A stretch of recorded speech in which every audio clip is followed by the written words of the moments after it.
एक ऐसे राजवंश की कल्पना कीजिए जिसने सत्ता से ज्यादा संस्कृति और राष्ट्र में निवेश किया। एक समय था जब दरभंगा महाराज हिंदुस्तान में ताकत और हैसियत में आज के अंबानी अडानी जैसे माने जाते थे। उनका अपना शहर था, अपना रोजगार तंत्र था, अपनी रेल, अपनी पटरियां। लोगों को बाहर भटकने की जरूरत नहीं पड़ती थी। आज जामनगर को देखिए, जहां ज्यादातर लोग अपने ही शहर में काम करते हैं, और दरभंगा, त्योहारों में बिहार जाने वाले लोग ट्रेनों की छतों और दरवाजों पर लटकते दिखते हैं। ये एक ऐसे परिवार की कहानी थी जो ब्रिटिश वाइसरॉय के साथ दरबार लगाता था, क्राउन के प्रति पूरी वफादारी दिखाता था और साथ ही इंडियन नेशनल कांग्रेस के सबसे बड़े वित्तीय समर्थकों में से एक था, जिसका मिशन उसी क्राउन को उखाड़ फेंकना था। और ये कोई काल्पनिक कहानी नहीं है, ये दरभंगा राज की दुनिया थी। वो कला और संगीत के ऐसे संरक्षक थे जिनकी वजह से दरभंगा घराना जैसे प्रतिष्ठित शैली का जन्म हुआ, और ऐसे परोपकारी थे जिनकी उदारता ने विश्वविद्यालय, अस्पताल बनाए और लाखों लोगों को भुखमरी से बचाया। यही नहीं, जब 1962 में चीन से युद्ध हुआ तो इसी परिवार ने देश की रक्षा के लिए 600 किलो सोना दान कर दिया था। तो वो अब कहां है? इतनी आश्चर्यजनक धन दौलत, प्रभाव और दूरदर्शिता वाला साम्राज्य बस गायब कैसे हो गया? एक ऐसा परिवार जिसके पास रोल्स रॉयस और निजी ट्रेनों के बेड़े थे, जिनके महल इंजीनियरिंग के चमत्कार थे, वो उपेक्षा और बर्बादी की कहानी में कैसे बदल गए? ये दरभंगा राज के उदय और पतन की आश्चर्यजनक कहानी है, और उसके साथ दरभंगा, उसके आसपास के लोग और पूरे बिहार के पतन की। ये उन विरोधाभासी राजाओं की कहानी है जिन्होंने भविष्य की ओर दौड़ते हुए प्राचीन परंपराओं का समर्थन किया, और जिनकी महिमा और पतन की महागाथा खुद भारत की आत्मा का आईना है। क्या होगा अगर मैं आपसे कहूं कि भारत के सबसे शक्तिशाली शाही परिवारों में से एक ऐसा राजवंश जिसने महात्मा गांधी के भारत आने से पहले ही लंदन की मैगजीन में उनके विचारों का प्रचार करवाकर उनकी वैश्विक छवि बनाई, वो आज लगभग स्मृति से ओझल हो गया है। एक ऐसे राजा की कल्पना कीजिए जिसके पास बिहार के कई जिलों में फैला अपना निजी रेलवे नेटवर्क था, फिर भी वो एक ब्राह्मण विद्वान का कठोर रूढ़िवादी जीवन जीता था। एक ऐसा परिवार जिसने देश के पहले भूकंप रोधी महलों में से एक का निर्माण किया, जबकि प्राचीन तांत्रिक ग्रंथों को प्रकाशित करने के लिए संस्थानों को भी फंड किया। यह दरभंगा राज की लुभावनी, विरोधाभासी दुनिया थी। लेकिन हुआ क्या? इतनी शक्ति और प्रतिष्ठा वाला परिवार इतिहास की छाया में कैसे चला गया? उनके शानदार महल अब एक बहरी चुप्पी के साथ गूंज रहे हैं। ये कहानी सिर्फ एक राजा की उपेक्षा की नहीं है, यह दरभंगा के विरोधाभासी राजाओं, उनके आश्चर्यजनक उदय और उनके उतने ही नाटकीय पतन की कहानी है।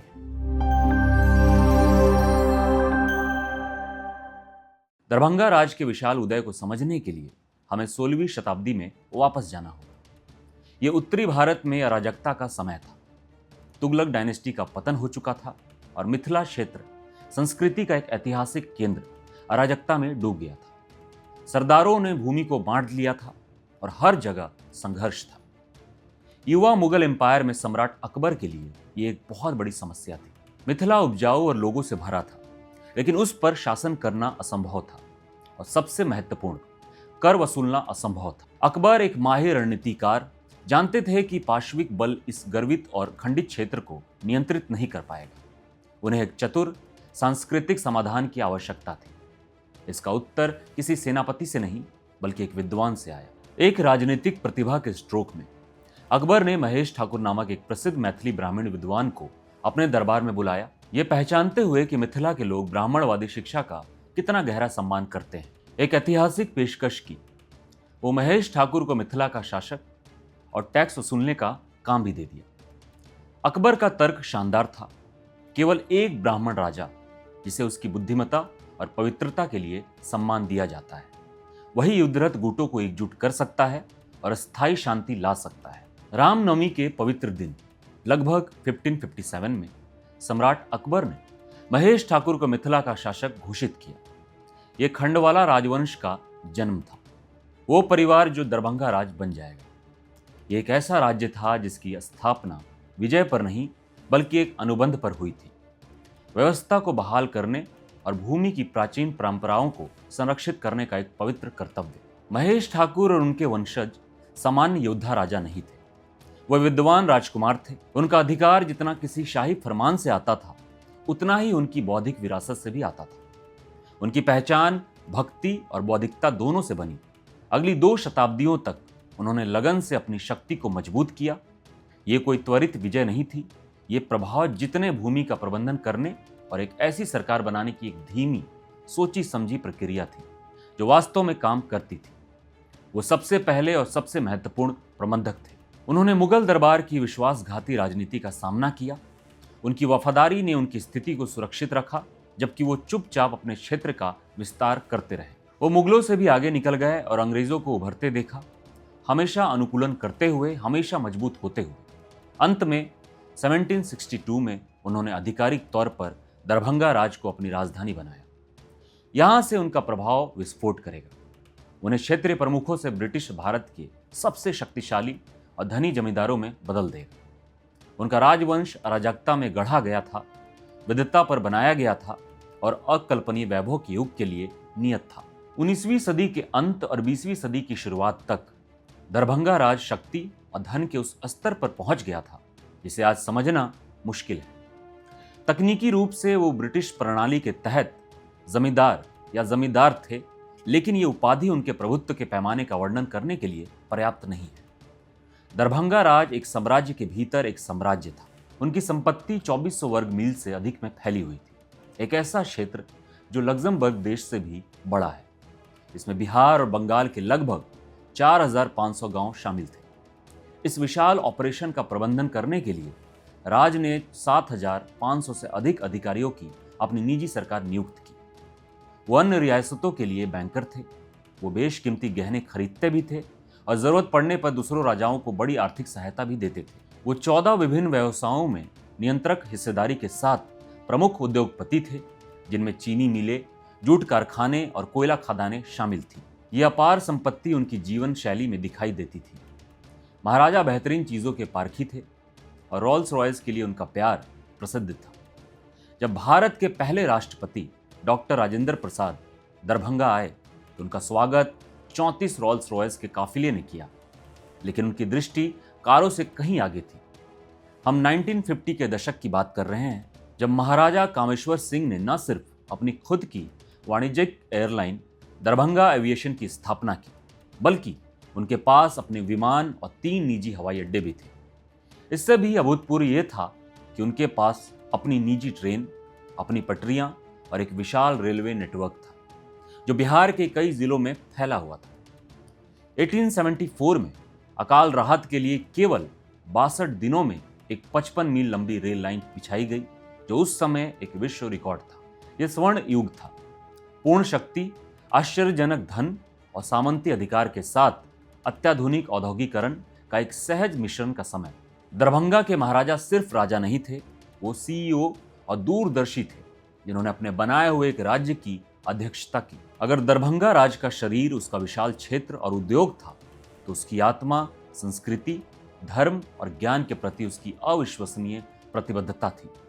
महाराजा खुद को केवल अमीर नहीं समझते थे, वो खुद को एक सभ्यता के संरक्षक के रूप में देखते थे। यह उनका पवित्र कर्तव्य था जो उन्हें भक्ति और बौद्धिकता के मेल से विरासत में मिला था। अपने मूल में इस राजवंश के शासक धर्मनिष्ठ रूढ़िवादी ब्राह्मण थे। उन्होंने संस्कृत को संरक्षित करने के लिए भारी संसाधन समर्पित किए। साथ ही वो अपनी क्षेत्रीय संस्कृति के प्रति भी उतने ही भावुक थे। वो मैथिली भाषा के सबसे बड़े संरक्षक बन गए, जिसने दरभंगा को पूरे मिथिला क्षेत्र की सांस्कृतिक राजधानी में बदल दिया। उन्होंने पत्रिकाओं और एक प्रिंटिंग प्रेस की स्थापना की और पटना यूनिवर्सिटी में मैथिली को एक विषय के रूप में पेश करने के लिए अपने राजनीतिक प्रभाव का इस्तेमाल किया, जिससे आधुनिक दुनिया में इसका अस्तित्व सुनिश्चित हुआ। राज का संरक्षण संगीत की दुनिया से ज्यादा कहीं और जीवंत नहीं था। 18वीं शताब्दी के अंत से दरभंगा भारत में हिंदुस्तान शास्त्रीय संगीत के सबसे महत्वपूर्ण केंद्रों में से एक बन गया। शाही दरबार उस युग के महानतम संगीतकारों के लिए एक चुंबक था। इसी संरक्षण की नींव पर आज शास्त्रीय संगीत में एक प्रतिष्ठित पहचान रखने वाले दरभंगा घराना का उदय हुआ। प्रसिद्ध शहनाई वादक उस्ताद बिस्मिल्लाह खान और भारत की पहली रिकॉर्डिंग कलाकारों में से एक गायिका गौहर जान ने यहाँ प्रदर्शन किया। दरबार ने ध्रुपद परंपरा के उस्तादों जैसे पंडित राम चतुर मल्लिक और पंडित सियाराम तिवारी की प्रतिभाओं को पोषित किया। महाराजाओं ने निर्माण और परोपकार के शानदार कार्यों के माध्यम से अपनी गहरी धर्मपरायणता व्यक्त की। अपनी व्यक्तिगत गहरी रूढ़िवादी हिंदू आस्था के बावजूद उन्होंने निष्पक्षता की भावना के साथ शासन किया। इसका सबसे आकर्षक उदाहरण दरभंगा किले के अंदर है, जहां महल परिसर में 3 मुस्लिम संतों की कब्रें और एक मस्जिद है, जिसे किले की दीवारों के निर्माण के दौरान जानबूझकर अछूता छोड़ दिया गया था। शिक्षा में उनका योगदान आश्चर्यजनक था। उन्होंने कलकत्ता यूनिवर्सिटी, इलाहाबाद यूनिवर्सिटी और अलीगढ़ मुस्लिम यूनिवर्सिटी जैसे संस्थानों को भारी दान दिया और राष्ट्र के प्रति उनका समर्पण तब दिखा जब 1962 के चीन युद्ध के दौरान उन्होंने भारत के रक्षा कोष में लगभग 600 किलोग्राम सोना दान कर दिया। दरभंगा राज की कहानी एक महान विरोधाभास की कहानी है। यहाँ एक राजवंश था जो प्राचीन परंपरा में डूबा हुआ था और साथ ही यही राजा ट्रेल ब्लेजिंग, आधुनिकतावादी और उद्योगपति थे। वो विमानन, खेल, क्रिकेट और आधुनिक इंफ्रास्ट्रक्चर के प्रबल समर्थक थे। जबकि महाराजा भव्य महलों में रहते थे, उनका सार्वजनिक कर्तव्य का भाव गहरा था। 1873-74 के विनाशकारी बिहार अकाल के दौरान जब ब्रिटिश प्रशासन संघर्ष कर रहा था, महाराजा लक्ष्मीश्वर सिंह ने व्यक्तिगत रूप से राहत कार्यों पर एक विशाल राशि खर्च की, जिससे अनगिनत जानें बची। उनकी एक और क्रांतिकारी दृष्टि महिला शिक्षा में थी। उस समय के गहरे रूढ़िवादी समाज में लड़कियों को शिक्षित करने का विचार असामान्य था। दरभंगा के महाराजाओं ने परंपरा की अवहेलना की और सक्रिय रूप से इसका समर्थन किया। शायद सबसे लुभावना विरोधाभास ब्रिटिश और भारतीय स्वतंत्रता आंदोलन के साथ उनका संबंध था। सतह पर महाराजा ब्रिटिश साम्राज्य के आदर्श प्रजा थे, लेकिन उस वफादार सतह के नीचे एक बिल्कुल अलग कहानी थी।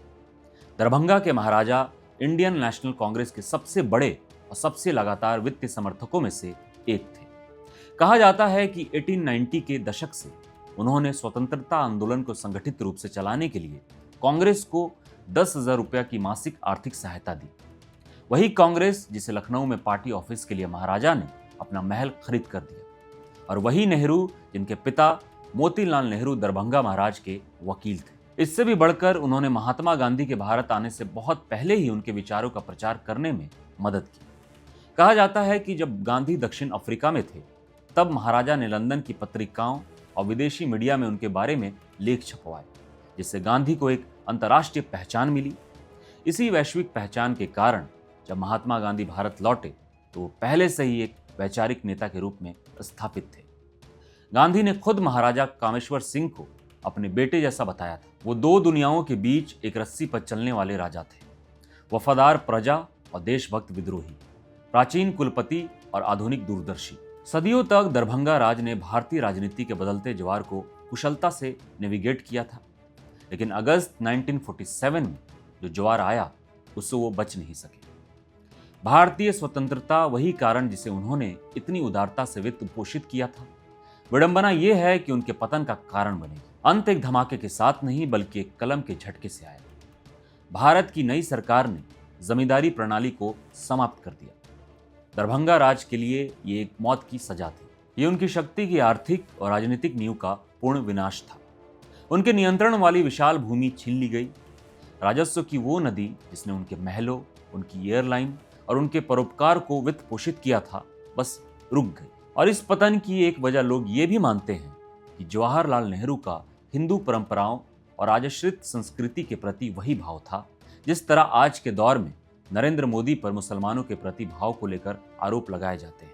एक पक्ष का कहना है राजा, मंदिर, संस्कृति और परंपरा नई सत्ता की राजनीति में पिछड़ेपन का प्रतीक बना दिए गए, और जब सत्ता ने संरक्षण छोड़ा तो सिर्फ एक राजा नहीं टूट गया पूरा सांस्कृतिक तंत्र। इस राजनीतिक भूकंप को घर पर एक संकट ने और बढ़ा दिया। अंतिम महान महाराजा कामेश्वर सिंह का 1962 में बिना किसी प्रत्यक्ष उत्तराधिकारी के निधन हो गया। उन्होंने जो पीछे छोड़ी वो एक वसीयत थी, जिसने परिवार को दशकों तक चलने वाली कड़वी कानूनी लड़ाइयों में डुबो दिया। जब परिवार लड़ रहा था तो उनकी संपत्ति का मूल्य कम हो गया। कई शाही परिवारों के विपरीत दरभंगा परिवार को स्वतंत्रता के बाद समान सम्मान या वित्त सहायता नहीं दी गई। उन्हें अपने दम पर छोड़ दिया गया। अपने ही आंतरिक विभाजनों से पंगु हो गए। एक ऐसा राजघराना जिसने राष्ट्र को बनाने में मदद की, वो खुद इतिहास की परछाई बन गया। आज दरभंगा का दौरा करना एक गौरवशाली अतीत के भूत से गुजरने जैसा है। नारगोना पैलेस, उनके द्वारा बनाया गया अंतिम महान महल, इस फीकी पड़ चुकी महिमा का एक आदर्श प्रतीक है। 1934 के भूकंप के बाद निर्मित यह अपने समय का एक चमत्कार था। भारत की पहली भूकंप प्रतिरोधी संरचनाओं में से एक, जिसमें सेंट्रल एसी और बिहार में पहली लिफ्ट थी। आज नारगोना पैलेस एक विश्वविद्यालय का हिस्सा है। अन्य महलों की नियति और भी बदतर है। शानदार रामबाग पैलेस काफी हद तक ढह गया है। ऊंची इमारतें इसके मैदानों पर रेंग गई है और इसकी एक बार की गर्वित दीवारें अब भड़कीले विज्ञापनों से ढकी हुई है। महाराजाओं द्वारा बनाया गया सांस्कृतिक केंद्र तंत्र गायब हो गया। जिस संरक्षण ने दरभंगा घराना जैसे संगीत परंपरा को बनाए रखा था, उसे उपेक्षा से बदल दिया गया।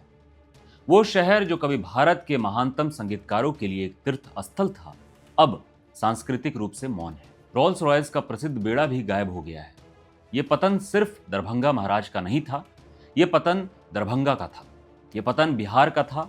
जो सवाल आज परेशान करता है वो ये है कि वो भूमि जो सीखने, संगीत और कला का एक प्रकाश स्तंभ थी, उसने अपनी आवाज इतनी पूरी तरह से कैसे खो दी। जो बचा है वो स्मृति है, उनके द्वारा बनाए गए संस्थानों में विरासत है और एक स्वर्ण युग के लिए उदासी की गहरी भावना है जो इतिहास की चुप्पी में गुजर गया है। अगर आपको दरभंगा राज की खोई हुई दुनिया में यात्रा आकर्षक लगी तो आप सब्सक्राइब करें और इतिहास की और भी भूली बिसरी कहानियों के लिए बेल आइकन पर क्लिक करें और हमें कमेंट्स में बताएं इस अविश्वसनीय कहानी के किस हिस्से ने आपको सबसे ज्यादा हैरान किया।